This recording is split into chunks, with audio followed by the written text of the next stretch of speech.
फिर लेवी ने सोचा कि अपने पालतू के साथ भी यह खाना बांटना चाहिए और चम्मच में ईल का एक टुकड़ा लेकर मुर्गे की तरफ बढ़ाया। मुर्गा उसे अविश्वास से घूरने लगा। इन इंसानों ने न सिर्फ उसके ही जैसे जीव को उसके सामने मारकर पका दिया, बल्कि अब उसे वही मांस खिलाने की कोशिश भी कर रहे थे। मुर्गे को लगा कि शायद मौत इस अपमान से बेहतर होगी, क्योंकि अगर कोई दानव दूसरे दानव का मांस खा ले तो उसका शरीर बहुत ज्यादा ऊर्जा सोख लेता है और आखिर में फट जाता है। हालांकि उस विस्फोट से थोड़े समय के लिए जबरदस्त ताकत मिलती है, लेकिन अंत में वह उसी को नष्ट कर देता है जिसने वह मांस खाया हो। फिर भी मुर्गे ने सोचा कि अगर वह फटेगा तो शायद इन इंसानों को भी नुकसान पहुंचेगा और उसका बदला पूरा हो जाएगा। यह सोचकर उसने हिम्मत करके एक कौर लेने का फैसला किया। उसकी आंखों में आंसू भर आए जब वह धीरे धीरे ईल के मांस का टुकड़ा चबाने लगा। लेकिन अचानक उसका चेहरा बदल गया। मांस का स्वाद अविश्वसनीय रूप से स्वादिष्ट था, खुशबू और स्वाद से भरपूर। उधर ईल, जो खुद को पहले ही परलोक में दूसरे दानवों के बीच कल्पना कर रहा था, यकीन ही नहीं कर पा रहा था कि मुर्गे ने सच में उसे खा लिया। कम से कम ईल ने खुद को इस सोच से दिलासा दिया कि उसे एक स्वादिष्ट पकवान बनकर खाया गया। अचानक मुर्गे ने महसूस किया कि एक ताकतवर ऊर्जा उसके पूरे शरीर में फैल रही है। उसका शरीर ताकत और उग्र शक्ति से भर गया और उसके अंदर इंसानों से बदला लेने की इच्छा और भड़क उठी। अचानक तेज गति से वह आगे झपटा और अपने तेज चोंच से जास्पर को भेदने की कोशिश की। लेकिन जैसे ही वह झपटा, एक ताकतवर हथेली सीधा उसके चेहरे पर आ लगी। वह लेवी था।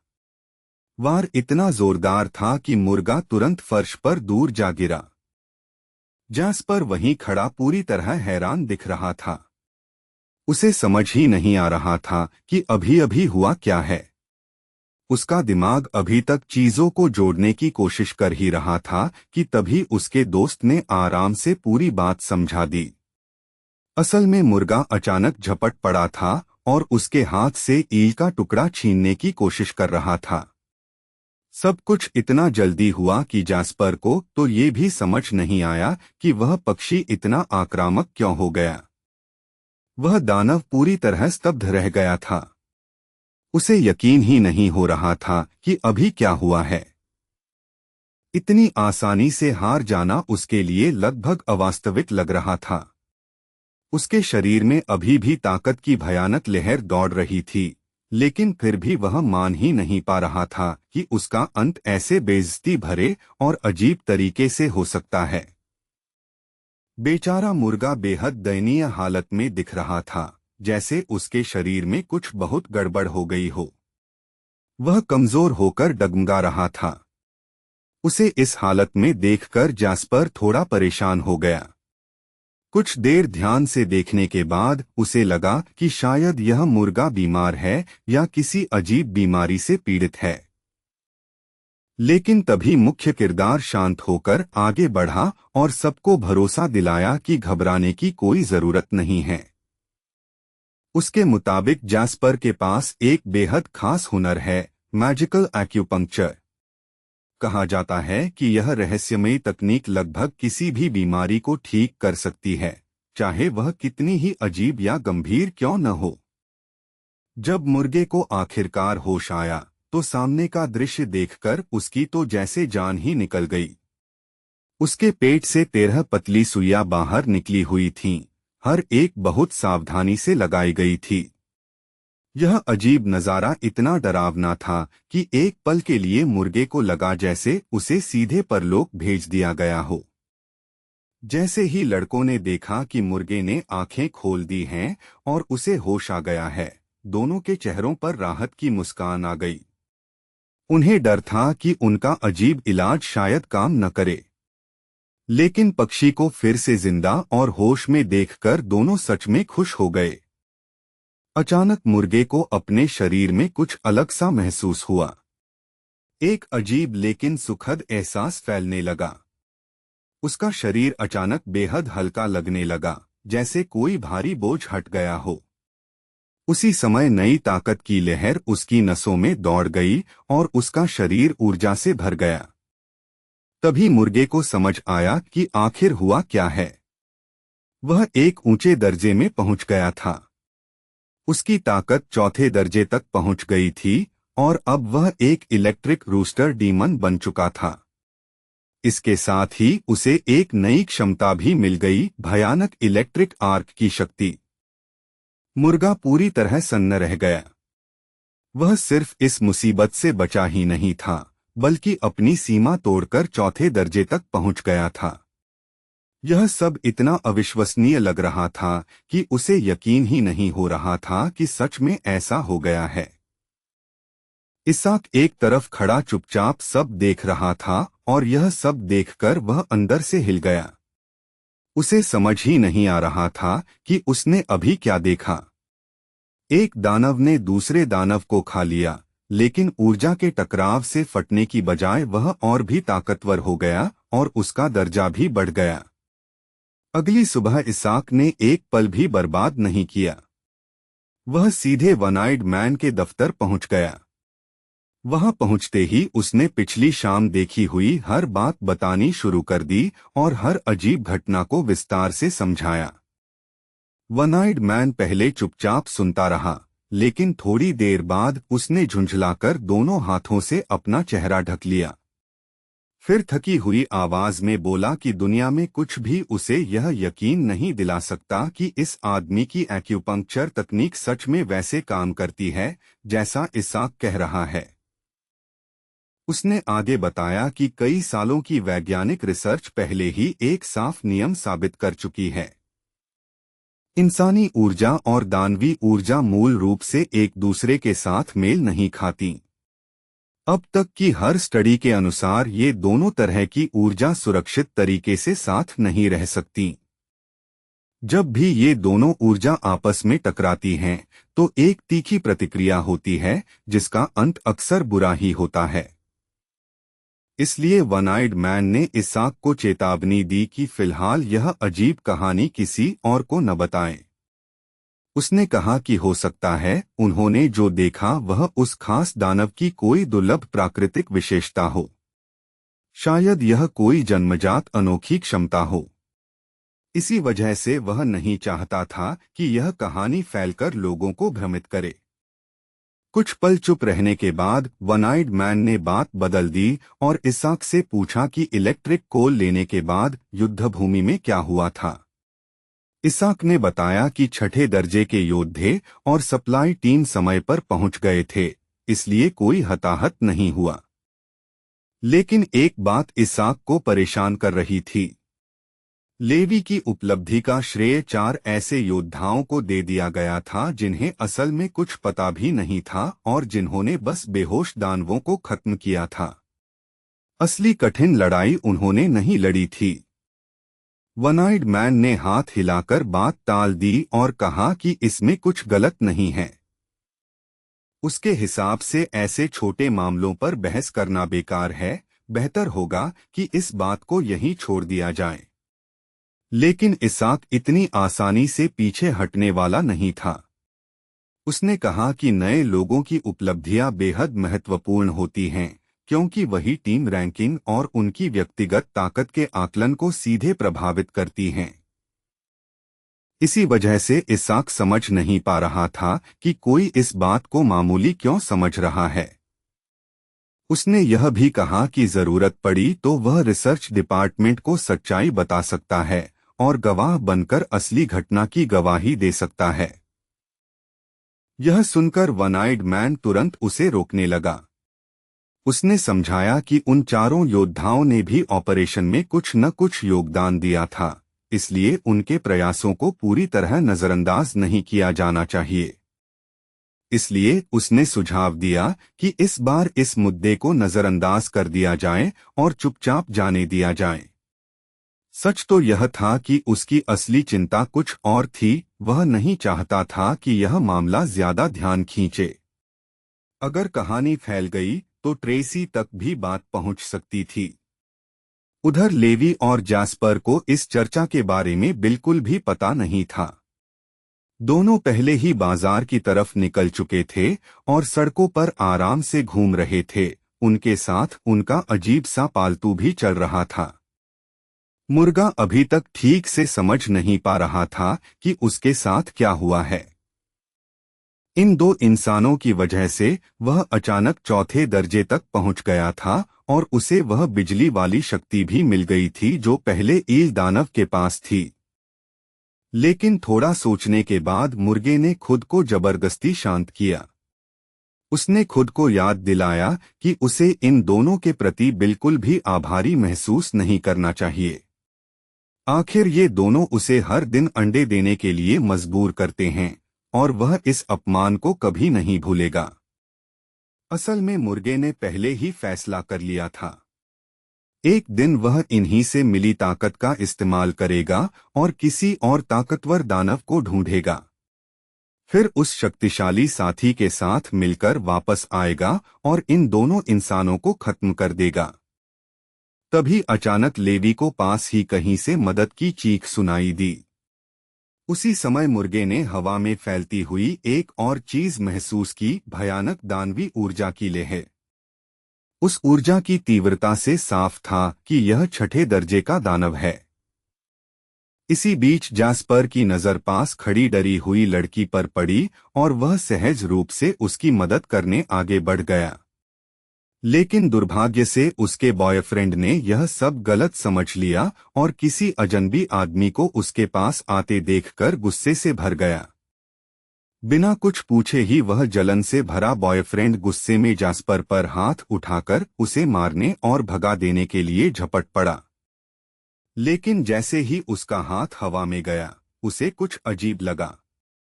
जिस सफेद बालों वाले युवक को वह मारने वाला था, वह तो गायब ही हो चुका था।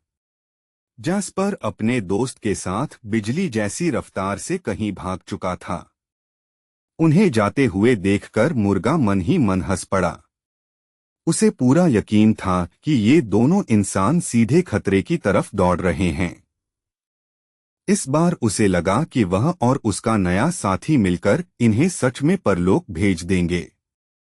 वाकई झील के पास एक खुली जगह में पहले से ही भयंकर लड़ाई चल रही थी। लड़ाई के बीच अचानक एक ताकतवर झटके ने एक आदमी को हवा में उछाल दिया और वह जोर से घास पर आ गिरा। कुछ ही पलों बाद एक डरावनी आकृति धीरे धीरे उस गिरे हुए आदमी की तरफ बढ़ने लगी। वही दानव था जिसने हमला किया था और अब वह बेहद खतरनाक शांति के साथ पास आ रहा था। घायल आदमी पूरी तरह उलझन में था। उसे समझ ही नहीं आ रहा था कि यह डरावना सपना आखिर शुरू कैसे हुआ।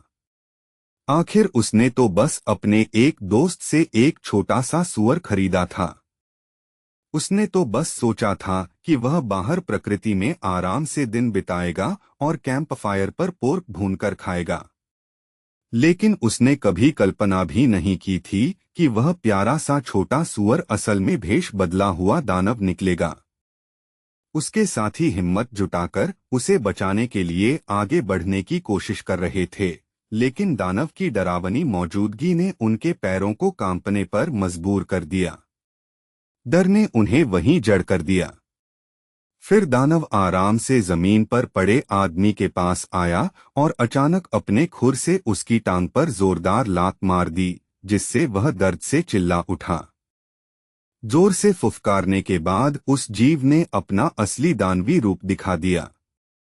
ठंडी आवाज में उसने ऐलान किया कि वह वहां मौजूद हर इंसान को खा जाएगा। यह राक्षस असल में छठे दर्जे का दानव था जिसे रॉयल इल्यूजन पिग कहा जाता है। इसकी जन्मजात क्षमता बेहद दबाव पैदा करने वाली थी और इसका आभामंडल आसपास खड़े हर इंसान के दिल में डर भर देता था। हालांकि यह आमतौर पर खुद को एक मासूम पिगलेट की तरह छिपाकर रखता था, लेकिन इसके पास ऐसी डरावनी शक्ति थी जो पास आने वाले हर व्यक्ति के दिल में भय भर देती थी। जैसे ही वह सूअर फिर से घायल आदमी पर हमला करने वाला था, तभी अचानक लेवी और जैस्पर उस खुली जगह में घुस आए। बिना झिझक उन्होंने दानव पर हमला किया और उसे सीधे झील में उड़ाकर फेंक दिया। आसपास खड़े लोग हैरानी से सब देख रहे थे और समझ नहीं पा रहे थे कि क्या हो रहा है। लेकिन फिर उन्होंने एक महत्वपूर्ण चीज देखी। इन दोनों नए लोगों ने नेचुरल बॉडीज वाले स्पेशल फोर्सेस सैनिकों की यूनिफॉर्म पहनी हुई थी। यह समझते ही कि प्रशिक्षित सैनिक आ चुके हैं, उन लोगों ने तुरंत अपने घायल दोस्त को अस्पताल ले जाने का फैसला किया। उन्होंने यह खतरनाक स्थिति पूरी तरह पेशेवरों के हवाले कर दी। उसी समय मुर्गा चुपके से दानव सुअर की तरफ मुड़ा और धीरे से फुसफुसाकर उससे कहा कि वह उन दोनों इंसानों को खत्म करने में उसकी मदद करे जिन्होंने पहले उसे हवा में उछाल दिया था। मुर्गे के दिमाग में सब कुछ अब सही बैठ रहा था। रॉयल इल्यूजन पिग की मदद से उसे लगा कि अब वह आखिरकार बदला ले सकता है और उन दोनों परेशान करने वाले इंसानों को मार सकता है। लेकिन इससे पहले कि मुर्गा फिर मुड़कर स्थिति देख पाता, एक अविश्वसनीय चीज हो चुकी थी। लेवी और जैस्पर सुअर को पानी से खींचकर बाहर निकाल चुके थे और अब आराम से उसे आग पर भून रहे थे।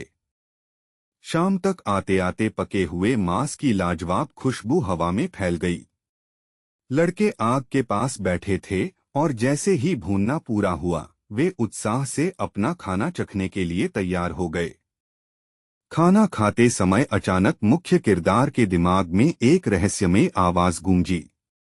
उसने बताया कि वह ऊर्जा साधना तकनीक के अंतिम चरण तक सफलतापूर्वक पहुंच गया है। यह सुनते ही जैस्पर बेहद उत्साहित हो गया। उसने कहा कि शायद यह सही मौका है अपनी एक्यूपंक्चर सुइयों को फिर से आजमाने का। अब जब उसका दोस्त और मजबूत हो गया है तो वह अपनी नई तकनीक भी आजमा सकता है, जिसे वह नाटकीय अंदाज में यूनिवर्स कंप्लीट रोटेशन कहता है।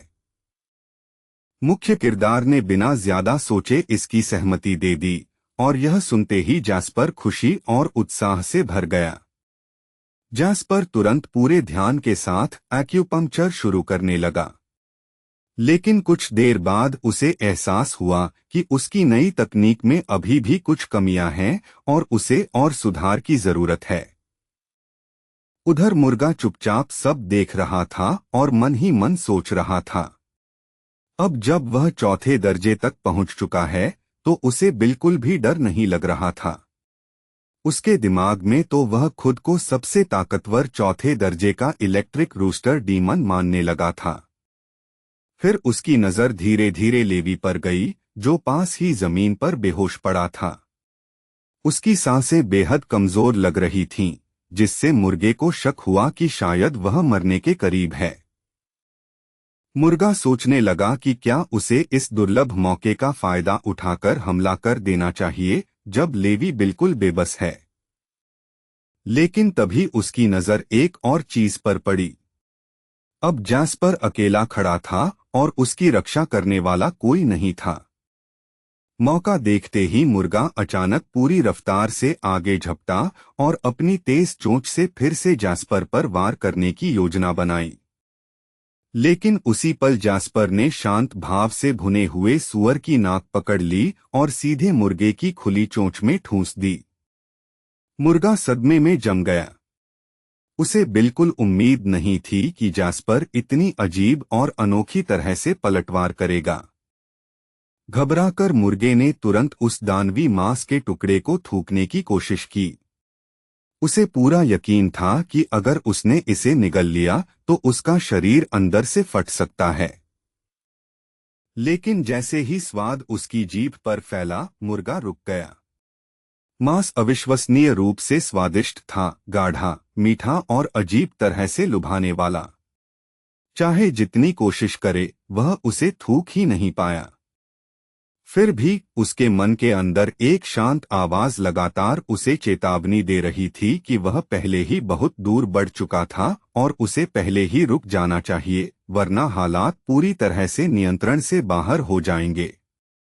लेकिन जब तक वह इस चेतावनी पर विचार कर पाता और कुछ कदम उठाता, तब तक उसने अचानक महसूस किया कि समय पहले ही हाथ से निकल चुका था, क्योंकि अजीब ऊर्जा उसके शरीर के हर हिस्से में तेजी से फैलने लगी थी। उस क्षण में उसके दिल में एक गंभीर निश्चितता बैठ गई। वह पूरी तरह से यकीन कर चुका था कि इस बार वह सचमुच मरेगा, क्योंकि जो कुछ उसने अभी खाया था वह एक भयानक छठे दर्जे के राक्षस का मांस था। फिर भी उस डरावने संभावनाओं का सामना करते हुए भी उसने मन में ठान लिया कि वह उस ऊर्जा को एक आखिरी बार छोड़ देगा और पूरी ताकत से इस दुश्मन को मारने के लिए सब कुछ कर डालेगा। फिर भी मांस का स्वाद और एहसास असाधारण रूप से सुखद था, इतना समृद्ध और संतोषजनक कि मुर्गा खुद को पूरी तरह से विचलित महसूस कर रहा था और किसी भी अन्य चीज पर ध्यान केंद्रित नहीं कर पा रहा था। बिना किसी हिचकिचाहट के वह जैस्पर के पास दौड़ते हुए गया, जल्दी से अपने घुटनों को नमन करते हुए और बेहिचक एक और स्वादिष्ट टुकड़ा मांगने लगा। लेकिन जैस्पर ने मुर्गे की मंशा को गलत समझ लिया और सोचा कि पक्षी उसकी कांटों की धार जांचने की कोशिश कर रहा है, तो उसने सहजता से कई कांटे सीधे मुर्गे की पूंछ में घुसा दिए। इस बीच राक्षस, जो पूरी घटना को दूसरी दुनिया से गुपचुप तरीके से देख रहे थे, सिर हिलाते हुए यह तय किया कि यह बेहिया मुर्गा स्पष्ट रूप से न तो कोई प्रतिष्ठा रखता था और न ही कोई विवेक। जैस्पर ने बची हुई सूअर के मांस के टुकड़ों को देखा, लेकिन उसने चुपचाप खुद से यह स्वीकार किया कि जब भी लेवी आसपास नहीं होते तो अजीब तरह से उसका भूख बिल्कुल खत्म हो जाती थी। हालांकि कुछ समय सोचने के बाद उसने आखिरकार यह निर्णय लिया कि खाना बर्बाद करना गलत होगा, इसलिए उसने खाना खाना शुरू कर दिया।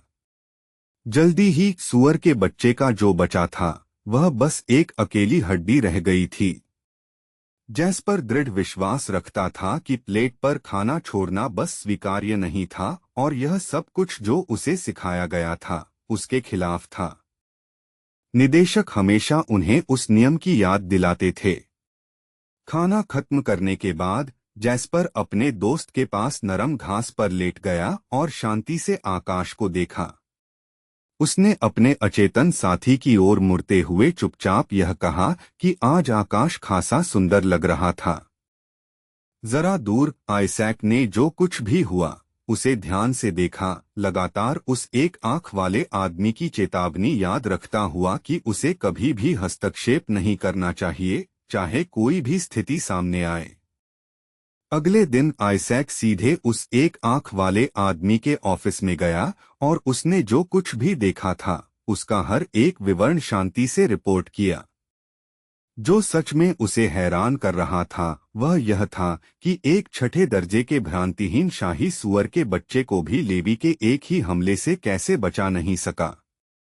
इस उलझन के कारण उसने अंततः उस एक आंख वाले आदमी से सीधा सवाल किया कि वे दोनों लोग आखिर किस रैंक के थे। आश्चर्य की बात यह थी कि उस एक आंख वाले आदमी को भी इसका जवाब नहीं पता था। कुछ देर सोचने के बाद उसने बस यह समझाया कि उनकी रैंक अभी तक आधिकारिक रूप से निर्धारित नहीं हुई थी। आइजैक को वह स्पष्टीकरण स्वीकार करना कठिन लगा। अगर उनकी रैंक अभी तक अज्ञात थी तो वे एक शक्तिशाली छठे दर्जे के राक्षस को इतनी आसानी से कैसे हरा सकते थे। तब एक आंख वाले आदमी ने सुझाव दिया कि चूंकि आइजैक ने खुद उस छठे दर्जे के राक्षस को निपटाया था, उसे सारी जीत का श्रेय खुद लेना चाहिए, लेकिन आइजैक ने उसे जल्दी से रोक दिया। आइजैक ने तर्क किया कि ऐसा निर्णय नाइंसाफी होगा।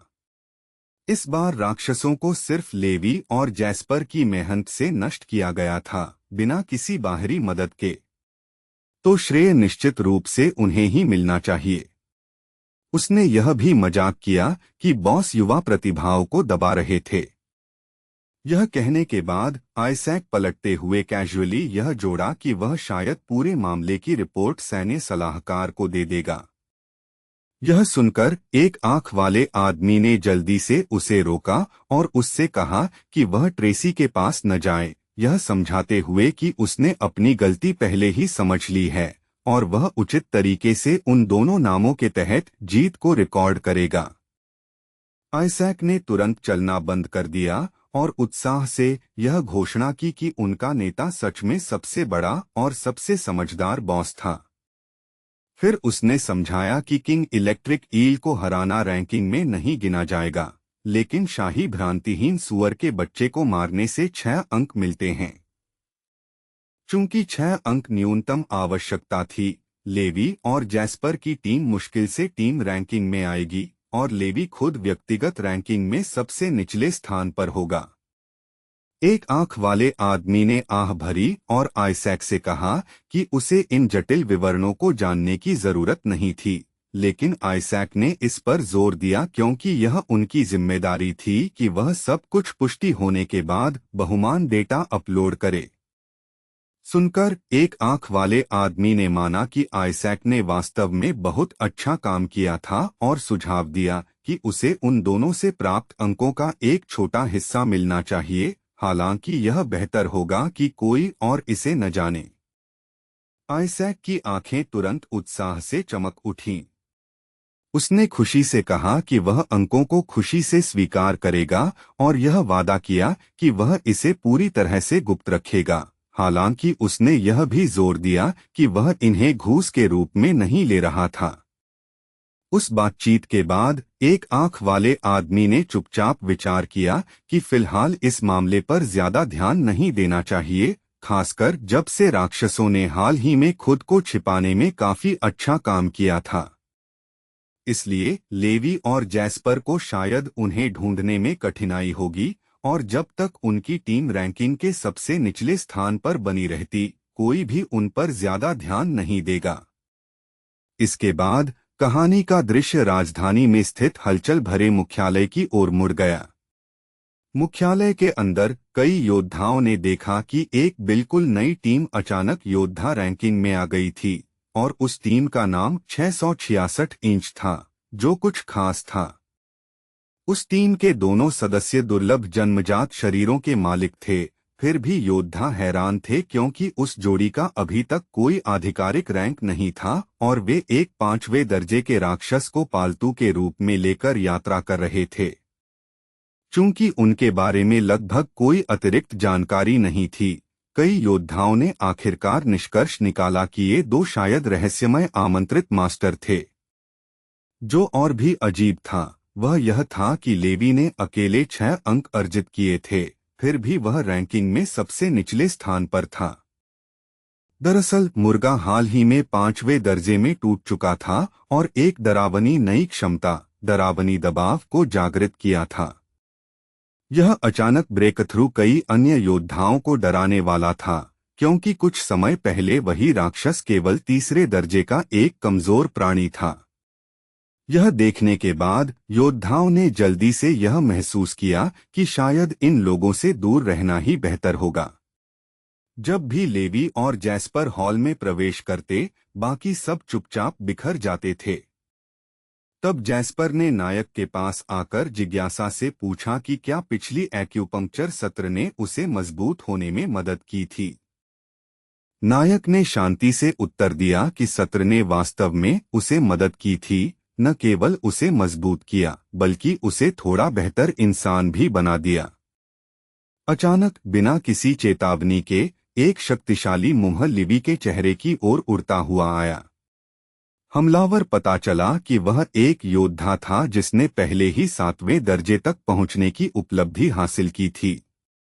योद्धा ने समझाया कि वह केवल लेवी की प्रतिक्रिया की जांच करना चाहता था और जल्दी ही समझ गया कि लेवी ने बिल्कुल भी प्रतिक्रिया नहीं दी थी। फिर भी वह चिंतित नहीं था, क्योंकि उसने पहले ही मान लिया था कि वे मास्टर हैं और उसने उम्मीद की थी कि लेवी पलटकर हमला करेगा ताकि वह उसकी असली ताकत का माप ले सके। नायक ने जैस्पर की ओर मुड़ते हुए चुपचाप पूछा कि क्या उसे आदमी को जवाब में मारना चाहिए, लेकिन जैस्पर ने सहजता से उत्तर दिया कि योद्धा पहले ही अपने बर्ताव के लिए माफी मांग चुका था। यह सुनकर लेवी ने बस यह निर्णय लिया कि अगर आदमी ने पहले ही माफी मांग ली थी तो उसे पलटकर हमला करने की कोई जरूरत नहीं थी। योद्धा वहां भ्रमित होकर खड़ा रहा। यह समझ नहीं पा रहा था कि उसे पूरी तरह से नजरअंदाज क्यों किया जा रहा है। कुछ पल के लिए उसने यहाँ तक सोचा कि शायद वह बस उनके ध्यान के योग्य नहीं था। 6 घंटे पहले सिस्टम ने नायक को सूचित किया था कि उसने एक एसएस रैंक उन्नति सफलतापूर्वक पूरी की है। नतीजतन अब उसके पास एक तकनीक दिव्य पाक कला को बदलने का विकल्प था। चूंकि वह फिर से निर्णय नहीं ले पा रहा था, सिस्टम ने उसके लिए यह निर्णय लिया। इस बीच एक नया राक्षस चुपचाप शहर में घुस आया। वह एक कछुआ राक्षस था और उसने विश्वास किया कि उसने खुद को पूरी तरह से छिपा लिया था। अब उसे बस राजा के आदेश का इंतजार करना था, उसके बाद वह हत्या का आरंभ कर सकती थी। जैसे ही लेवी और जैस्पर उस जगह से गुजर रहे थे जहां कछुआ छिपा हुआ था, मुर्गे ने अचानक अपने साथी राक्षस को देखा और जोर से चेतावनी दी कि उसके पीछे चल रहे दो अजीब बुरे लोग पहले ही उनके कई कछुआ साथियों को मार चुके थे। मुर्गा गर्व से यह भी जोड़ता है कि उन इंसानों ने उसे उच्च रैंक पर पहुंचने में मदद करने का वादा किया था, लेकिन उसने अपने सिद्धांतों के प्रति पूरी तरह से निष्ठा बनाए रखी। ठीक उसी क्षण में सिस्टम ने चुपचाप नायक को सूचित किया कि उसने एक अत्यधिक उच्च ऊर्जा वाले खाद्य स्रोत का पता लगाया था जो भूख को 7 सप्ताह तक दबा सकता था। वह खाद्य स्रोत और कोई नहीं बल्कि कछुआ राक्षस था, एक 7वें दर्जे का विषैला टाइटैनिक कछुआ, जिसके पास विषैला थूक और अविश्वसनीय रूप से टिकाऊ टाइटैनिक शेल जैसी डरावनी क्षमताएं थीं। कछुआ मुर्गे को यह आश्वासन देता है कि दोनों इंसान काफी कमजोर आभा वाले लगते हैं, इसलिए उनसे डरने की कोई वजह नहीं है। अगर वे एक साथ काम करें तो वे आसानी से मुर्गे को बंदीगृह से मुक्त कर सकते हैं। इस आत्मविश्वास के साथ कछुआ तुरंत अपनी एक क्षमता का उपयोग करते हुए एक मोटी विषैली श्लेष्मा की धारा सीधे लेवी की ओर भेजता है। लेवी ने विषैला थूक उड़ते हुए देखा, फिर भी उसकी प्रतिक्रिया पूरी तरह से शांत और निरपेक्ष रही। अगले ही क्षण में वह अचानक कछुए के पास प्रकट हुआ और राक्षस को मजबूती से गर्दन से पकड़ लिया। यह महसूस करते हुए कि यह राक्षस वही उच्च ऊर्जा वाला खाद्य स्रोत था जिसे सिस्टम ने पहचाना था, लेवी ने विभिन्न पाक विधियों को सुना। बिना हिचकिचाए उन्होंने राक्षस को पकड़ लिया और सीधे रसोई की ओर बढ़े। जल्दी ही उन्होंने एक असामान्य व्यंजन तैयार किया, भाप में पका हुआ कछुआ जो मुर्गे के साथ परोसा गया था। प्लेट से आ रही समृद्ध खुशबू अविश्वसनीय रूप से लुभावनी थी, इतनी कि मुर्गा खुद को टेबल से हटाने में असमर्थ महसूस कर रहा था।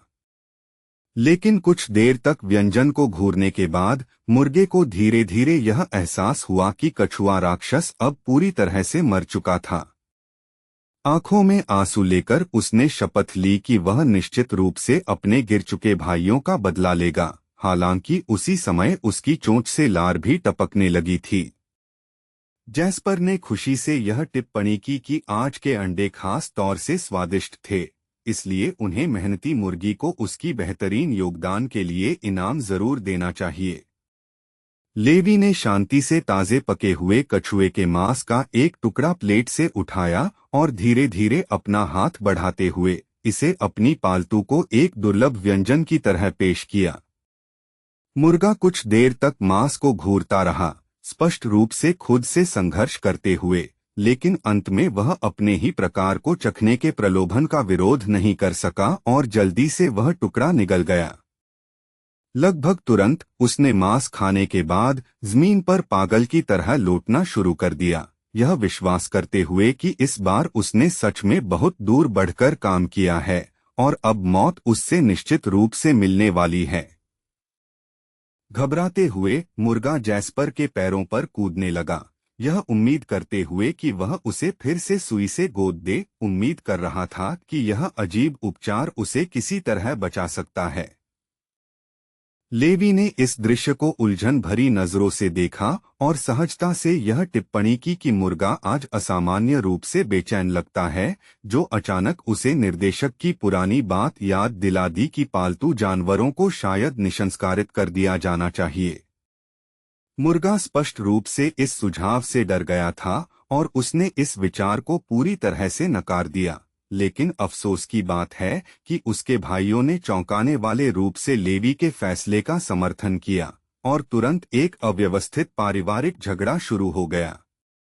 जैस्पर ने सोचते हुए सिर खुजलाया और फिर यह सुझाव दिया कि वह एक्यूपंक्चर के रूप में एक अजीब तरीका अपनाकर इस परेशानी भरे मुर्गे को निसंस्कारित करने की कोशिश कर सकता है। जैसे ही यह शब्द कहे गए, मुर्गे की दर्दनाक यादें अचानक वापस आ गईं और वह दुखी पक्षी आंसुओं में फूट पड़ा क्योंकि उसका पुराना मानसिक आघात फिर से उभर आया। भावनात्मक हलचल के बावजूद जैस्पर ने शांति से एक्यूपंक्चर सत्र शुरू किया और जब सुइयां लगाई जा रही थीं, मुर्गा उस डरावनी भावना से नहीं उबर पाया कि कुछ बहुत महत्वपूर्ण चीज उससे छीन ली जा रही है। हालांकि जैसे ही उपचार समाप्त हुआ, जैस्पर ने सहजता से समझाया कि प्रक्रिया ने बस मुर्गे की फूली हुई समस्या को हल करने में मदद की थी और उसे वास्तविक रूप से निसंस्कारित नहीं किया था। दूर से सब कुछ देख रहे पराजित राक्षस सिर्फ विश्वास से भरकर घूरते रह गए, पूरी तरह से यह समझने में असमर्थ कि यह बेहिया मुर्गा क्यों लगातार ऐसी बेवकूफी भरी स्थितियों से बच निकलता है। कुछ समय बाद मुर्गा फिर से चुपचाप योजनाएं बनाने लगा, यह सोचते हुए कि वह आखिरकार लेवी और जैस्पर को कैसे मार सकता है, क्योंकि अगर उसे स्वतंत्रता और बदला चाहिए था तो उसे शक्तिशाली सहयोगियों की सख्त जरूरत थी। उस बिंदु तक उसकी ताकत पहले ही काफी बढ़ चुकी थी और वह छठे दर्जे में सफलतापूर्वक प्रवेश कर चुका था और दो पूरी तरह से नई क्षमताएं भी प्राप्त कर चुका था। नई आत्मविश्वास के साथ उसने चुपके से जल के नीचे रहने वाले राक्षसों की ओर रुख किया और उन्हें यह समझाने की कोशिश की कि अगर वे साथ काम करें तो वे वास्तव में उन दोनों इंसानों को हरा सकते हैं। असल में लेवी, जैस्पर और मुर्गा फिलहाल सुविधा के अंदर बड़े केंद्रीय जलमंडल एक्वेरियम में घूम रहे थे। जैसे ही सिस्टम ने लेवी को उच्च ऊर्जा वाले खाद्य स्रोत की खोज की जानकारी दी, एक्वेरियम से एक पूरी मछलियों की झुंड अचानक अगली दुनिया में प्रकट हुई, जोर से चिल्लाते हुए अपनी मां को पुकारते हुए। मछलियां इतनी ज्यादा थीं कि यहाँ तक कि उन राक्षसों के लिए भी उन्हें गिन पाना बिल्कुल असंभव था जो यह दृश्य देख रहे थे।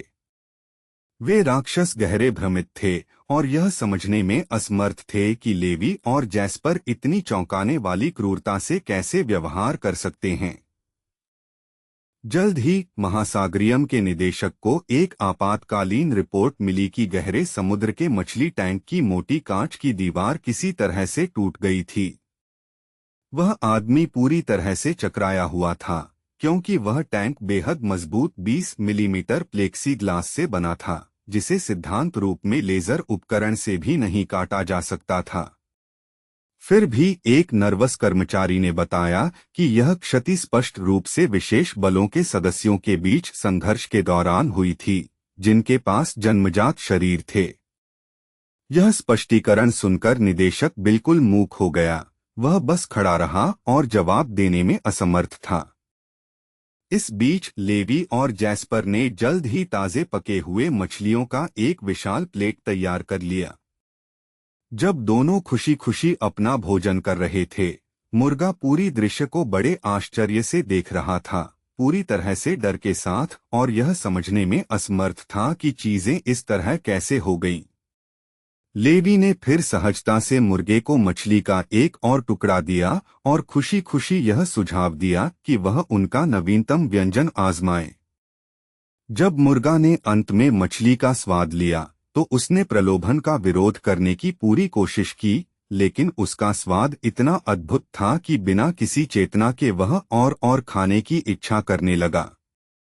लंबे समय तक भोजन करने के बाद जैस्पर ने संतोष से पीठ तानते हुए कहा, जबकि मुर्गा ने भी यह माना कि वह पूरी तरह से भरा हुआ था। दूर से आइजैक सब कुछ चुपचाप देख रहा था।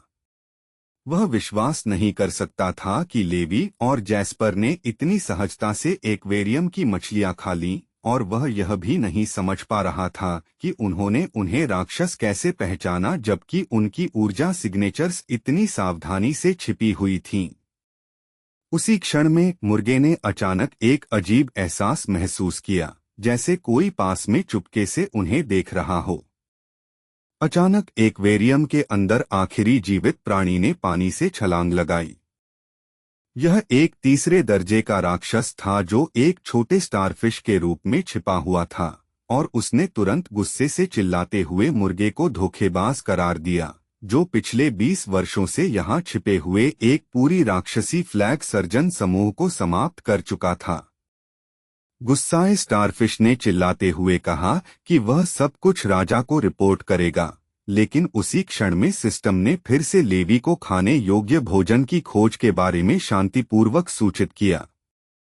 जल्द ही पराजित मछलियों की आत्माएं स्वर्ग में प्रकट हुईं, जहां गिर चुकी मछलियों के माता पिता अंततः अपने बच्चों से मिल गए। कुछ समय बाद मुर्गा धीरे धीरे फिर से जाग गया, हैरान होकर यह महसूस करते हुए कि वह इतनी सारी राक्षसी मांस खाने के बावजूद भी शक्तिशाली राक्षसी ऊर्जा से नहीं फटा। यह पता चला कि नुकसान झेलने के बजाय उसने सफलतापूर्वक 7वें दर्जे में प्रवेश किया और एक और नई क्षमता प्राप्त की। पास से गुजरने वाले लोग यह नहीं समझ पाए कि यह अजीब मुर्गा क्या था, लेकिन पक्षी खुद चुपचाप यह सोच रहा था कि राक्षसी मांस खाना उसे और भी ताकतवर बनाने में कैसे मदद कर सकता है। साथ ही यह विचार उसे बेचैन कर रहा था, क्योंकि उसे डर था कि उसके साथी राक्षस शायद उसे गलत समझ सकते हैं अगर वे यह जान पाते कि उसने शक्ति पाने के लिए अपने ही प्रकार को खा लिया है। गहरे अंदर वह विश्वास करना चाहता था कि वह बिना ऐसी क्रियाओं के और भी ताकतवर बन सकता है, लेकिन लेवी और जैस्पर उसे इन परिस्थितियों में लगातार मजबूर करते रहे। इसलिए मुर्गे ने चुपचाप यह निर्णय लिया कि अब से वह कभी भी अपने साथी राक्षसों को नुकसान नहीं पहुंचाएगा, जब तक कि यह आत्मरक्षा के लिए पूरी तरह से जरूरी न हो। उसने खुद को यह आश्वासन दिया कि वह अभी तक पूरी तरह से अपना दिमाग नहीं खो चुका है और अपनी मूल इच्छाओं और सपनों को याद रखता है। जल्द ही वे तीनों एक खुले मैदान की ओर बढ़े, जहां मुर्गे ने चुपचाप एक पिंजरे की ओर देखा जिसमें छोटे मुर्गे थे। असल में वे छोटे मुर्गे दरअसल 7वें दर्जे के राक्षस थे जो भयानक एक आंख वाले तोते के रूप में छिपे हुए थे, और मुर्गा घबराते हुए उन्हें यह समझाने की कोशिश कर रहा था कि उन्हें उस पर विश्वास करना चाहिए। लेकिन तोते तुरंत कुछ संदिग्ध महसूस करते हुए मुर्गे को धोखेबाज करार देते हुए पिंजरे से बाहर कूदकर उस पर हमला करने लगे। तब मुर्गे को एहसास हुआ कि राक्षसों ने उसे बिल्कुल कोई दूसरा विकल्प नहीं छोड़ा। बाद में एक बेंच पर शांति से बैठकर भुने हुए तोते के सिकीट्स खाते हुए उसने खुद को यह सांत्वना दी कि वे पहले हमलावर थे। आखिरकार उसने खुद को यह समझाया कि कोई भी अपराध बोध महसूस करने का कोई मतलब नहीं है, क्योंकि मांस खत्म करने से वह और ताकतवर होगा और एक दिन बदला लेने की उसकी संभावनाएं बढ़ेंगी। लेकिन फिर अचानक एक और विचार उसके मन में आया कि लेवी और जैस्पर ने पहले उसे तोतों से बचाया था। दूसरी ओर वही इंसान उसे हर रोज अंडे देने के लिए मजबूर करते थे। इस पर फिर से सोचने से वह गहरी शर्म महसूस करने लगा, जैसे उसकी प्रतिष्ठा पूरी तरह से रौंदी गई हो। फिर भी उसने अपने भाइयों से किए गए बदले के वादे को नहीं भुला था, और भले ही वे उसे संदेह की नजर से देखें, वह अपने आप को सच्चा बनाए रखेगा। जल्द ही आइजैक एक शिकायत के साथ एक आंख वाले आदमी के पास पहुंच गया, यह बताते हुए कि उन्हें एक्वेरियम की कांच की मरम्मत का बिल मिला है जो लेवी ने अनजाने में तोड़ा था। जब एक आंख वाले आदमी ने देखा कि उन्हें कितना बड़ा भुगतान करना होगा, तो उसका चेहरा तुरंत गुस्से से भर गया। एक सप्ताह बाद योद्धाओं ने कुछ चौंकाने वाली बात नोट की। टीम 666 के अंकों में 6 अंकों से बढ़कर अविश्वसनीय रूप से 1031 अंक हो गए थे।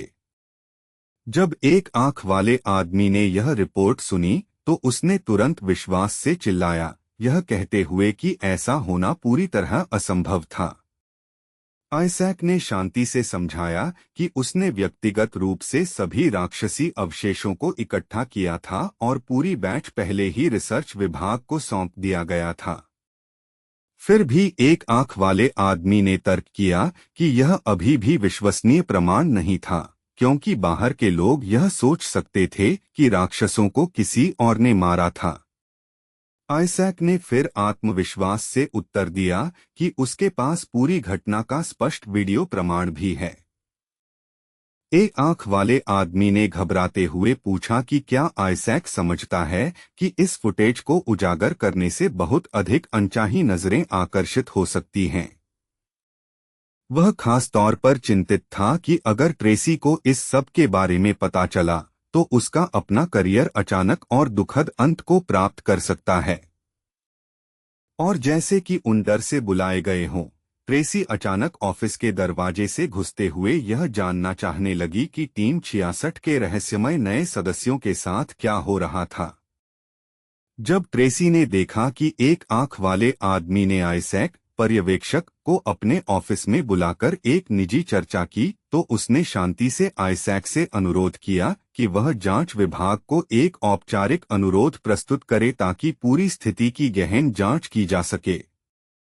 उसने समझाया कि अगर यह सामने आया कि किसी ने लड़ाई के गुण बढ़ाए हैं या अपनी उपलब्धियों को बढ़ा चढ़ाकर पेश किया है, तो संगठन तुरंत आधिकारिक रूप से निष्कासन प्रक्रिया शुरू कर देगा। आइजैक ने एक पल के लिए चुपचाप सुना, फिर सहजता से यह बताया कि उसके पास अभी भी कुछ महत्वपूर्ण कार्य हैं, और वह जल्दी से ऑफिस से बाहर निकल गया, जैसे वह उड़ते हुए चला गया हो। आइजैक के जाने के बाद ट्रेसी ने एक आंख वाले आदमी की ओर मुड़ते हुए उसे सूचित किया कि सामान्य स्टाफ ने राष्ट्रीय स्तर की सेना भेजने के अनुरोध को आधिकारिक रूप से मंजूरी दे दी है। हालांकि इस मंजूरी के साथ एक विशेष शर्त जुड़ी थी, एक आंख वाले आदमी को खुद राजधानी में जाकर व्यक्तिगत रूप से स्थिति को समझाना होगा। एक आंख वाले आदमी ने तुरंत इस विचार को नकारते हुए दृढ़ता से कहा कि अगर वह अभी शहर छोड़ देगा तो कोई भी उसे सही तरीके से सुरक्षा देने में सक्षम नहीं होगा। उसके मन में यह सबसे खराब समय था अपनी पोस्ट छोड़ने और राजधानी तक यात्रा करने का, बस स्थिति को व्यक्तिगत रूप से समझाने के लिए। लेकिन ट्रेसी ने जिद करके कहा कि उसे व्यक्तिगत रूप से जाना होगा और अधिकारियों को राजधानी में जाकर पूरी स्थिति सीधे बतानी होगी। तभी उसने समझाया, तब वे राष्ट्रीय स्तर के योद्धाओं को भेजने के लिए सहमत होंगे। लेकिन एक आंख वाला आदमी अब भी यकीन कर रहा था कि अगर वह शहर को थोड़ा भी छोड़ देगा तो कुछ भयानक निश्चित रूप से होगा। उसकी चिंताओं को समझते हुए ट्रेसी ने एक समझौता प्रस्तावित किया, जब तक वह वहां से बाहर होगा तब तक एक राष्ट्रीय स्तर के योद्धा को अस्थायी रूप से उसकी जिम्मेदारी लेने और शहर की रक्षा करने का प्रस्ताव दिया। एक आंख वाला आदमी इस बात से नाराज हो गया कि ट्रेसी ने लगभग उसके लिए निर्णय ले लिया था, लेकिन वह दृढ़ रही और उसे जाने के लिए लगातार उत्साहित करती रही। वह यह देखकर हैरान था कि ट्रेसी कितनी दृढ़ थी, खासकर क्योंकि वह आम तौर पर दूसरों पर अपने विचार थोपने से बचती थी। तभी अचानक पूरे मुख्यालय में एक तेज अलार्म गूंजने लगा, सभी को यह चेतावनी देते हुए कि पास के क्षेत्र में अत्यधिक शक्तिशाली ऊर्जा तरंगें पाई गई हैं। कुछ ही सेकंडों में कमांड सेंटर ने तुरंत आदेश जारी किए कि सभी सैनिक अपनी तैयारी शुरू करें और पूर्ण युद्ध तत्परता में आ जाएं। साथ ही उसी पल लेवी और जैस्पर मुख्यालय के भवन में प्रवेश करते हैं, अपने मुर्गे के साथ, जो अब चौंकाने वाली रूप से 8वें दर्जे के राक्षस में विकसित हो चुका था। इस बीच एक आंख वाला आदमी अपने ऑफिस में चुपचाप बैठा रहा, अलार्म को नजरअंदाज करते हुए वह अपने दिमाग में इस कठिन निर्णय पर विचार कर रहा था जिसे उसे लेना था। आइजैक ने उसे वास्तविकता में वापस लाने की कोशिश की, उसे याद दिलाते हुए कि अलार्म तुरंत कार्रवाई की मांग करता है, लेकिन एक आंख वाले आदमी ने चिढ़ते हुए कहा कि वह अलार्म को पूरी तरह से सुन सकता है।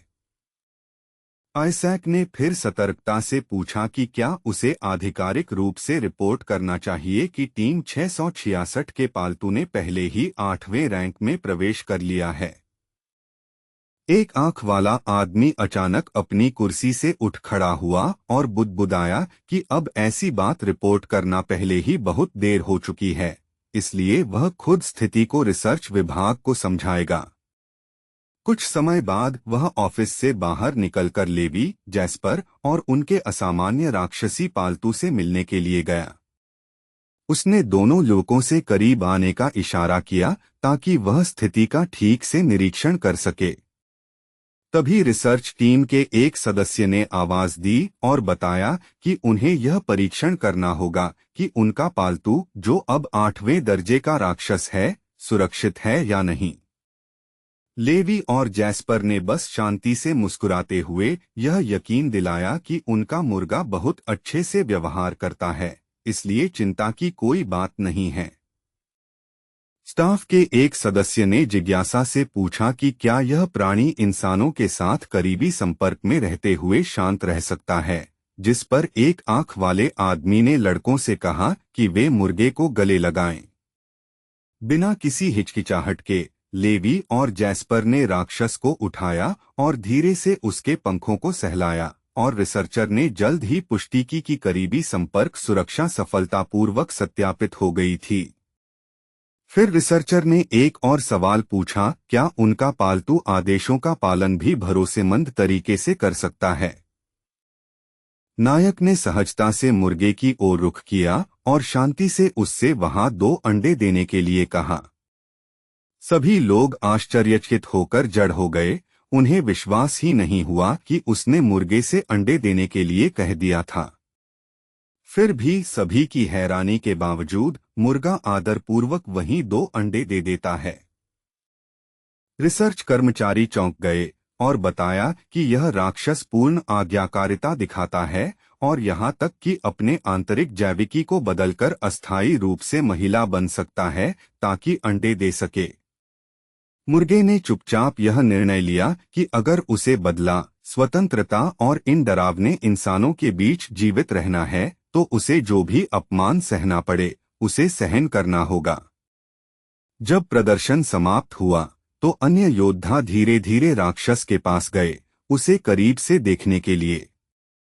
यह समझने के बाद कि मुर्गा बिल्कुल हानिरहित था, वे हंसी रोक नहीं सके क्योंकि यह अजीब प्राणी अप्रत्याशित रूप से प्यारा था। उन जिज्ञासु योद्धाओं में एक युवा लड़की थी जो आगे बढ़ी और वह सच में मुर्गे को सहलाना चाहती थी। लेवी और जैस्पर ने एक त्वरित नजर एक दूसरे पर डाली, यह सोचते हुए कि क्या उन्हें उसे अपने पालतू के साथ खेलने देना चाहिए। दरअसल लड़की लाइव ब्रॉडकास्ट शुरू करना चाहती थी और दर्शकों को टीम 666 के रहस्यमय नए साथी को दिखाना चाहती थी। उसने खुशी खुशी यह बताया कि यह प्राणी बिल्कुल सामान्य मुर्गा जैसा दिखता था, सिवाय इसके कि यह अविश्वसनीय रूप से आज्ञाकारिता करता था और लगता था कि उसे सहलाए जाने में आनंद आता है।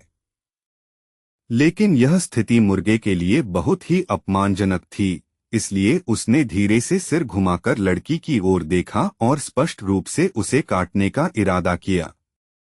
तभी किसी ने कदम बढ़ाया और मुर्गे को मजबूती से गर्दन से पकड़ लिया, सभी को याद दिलाते हुए कि यह प्राणी कोई खिलौना नहीं है।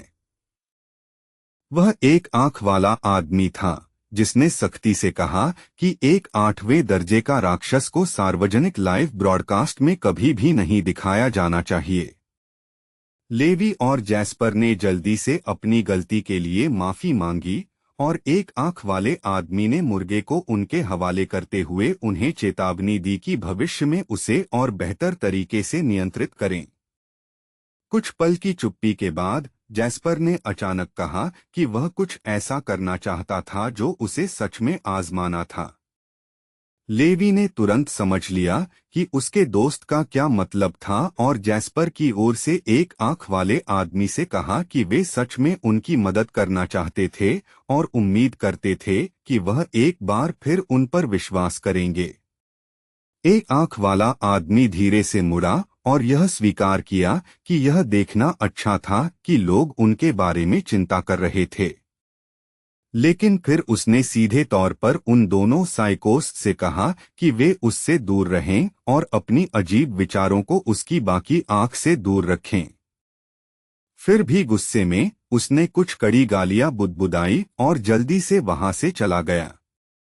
लेवी और जैस्पर जल्दी से उसके पीछे गए और हल्के से उसकी चादर के कोने को पकड़ा, यह जोर देते हुए कि इस बार वे निश्चित रूप से सफल होंगे।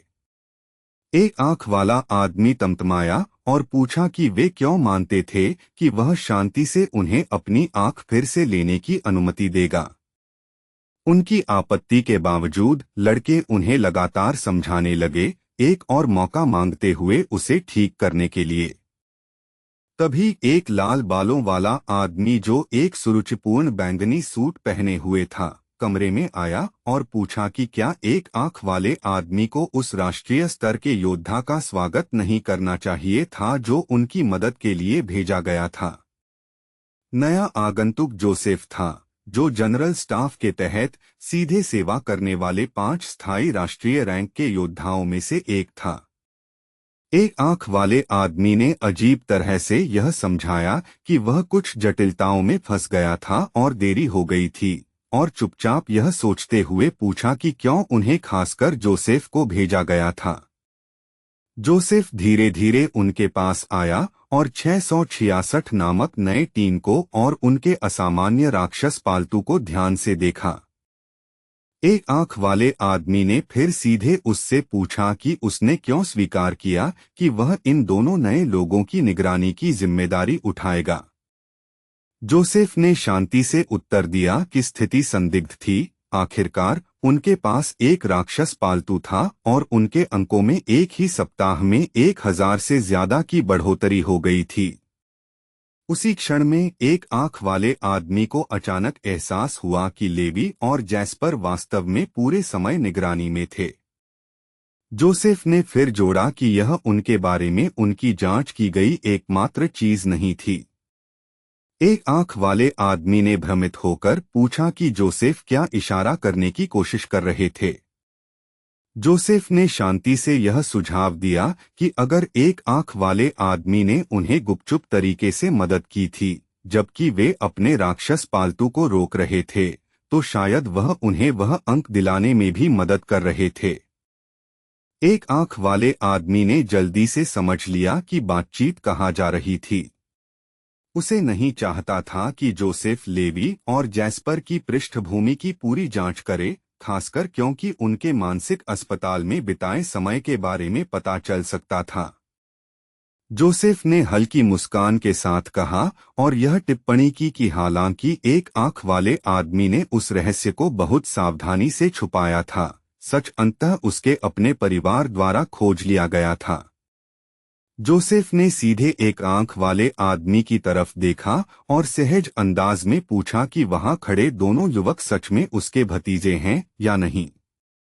एक आंख वाला आदमी अपने लाल बालों वाले साथी की तरफ उलझन भरी नजर से देखने लगा, क्योंकि इस अजीब और अचानक पूछे गए सवाल से वह बिल्कुल चौंक गया था।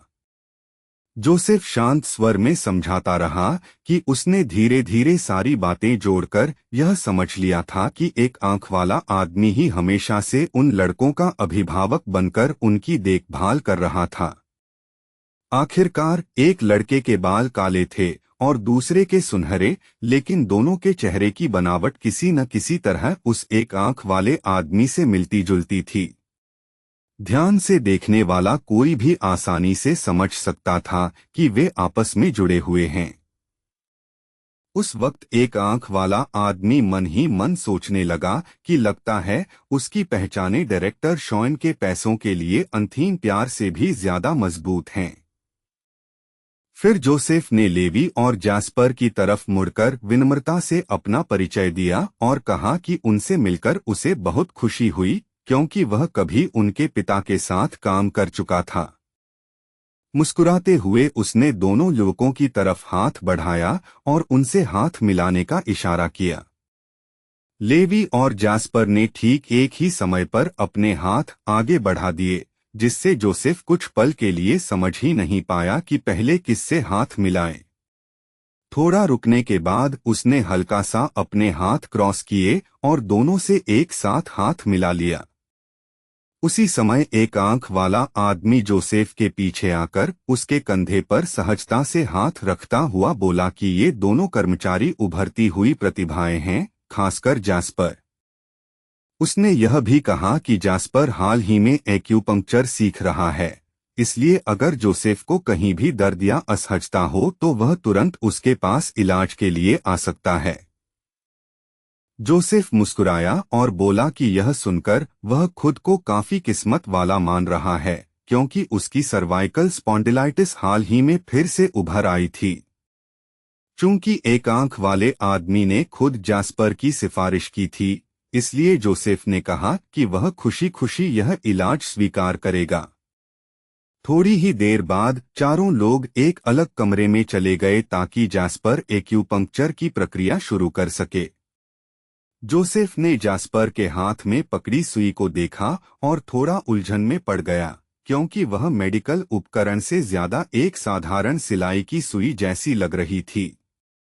जास्पर ने सहजता से समझाया कि इसे पहले ही साफ कर दिया गया है और पुराना खून भी धो दिया गया है, जबकि एक आंख वाले आदमी ने जोसेफ को भरोसा दिलाया कि यह बिल्कुल सामान्य है और चिंता की कोई बात नहीं।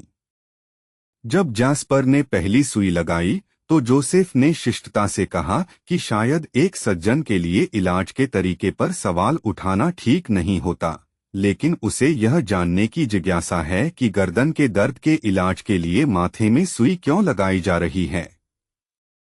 जास्पर ने पूरे आत्मविश्वास से बताया कि उसकी half step universe rotation technique अब पूरी तरह परफेक्ट हो चुकी है और ये बिंदु बस सबसे साफ दिखाई देने वाले प्रवेश स्थान हैं।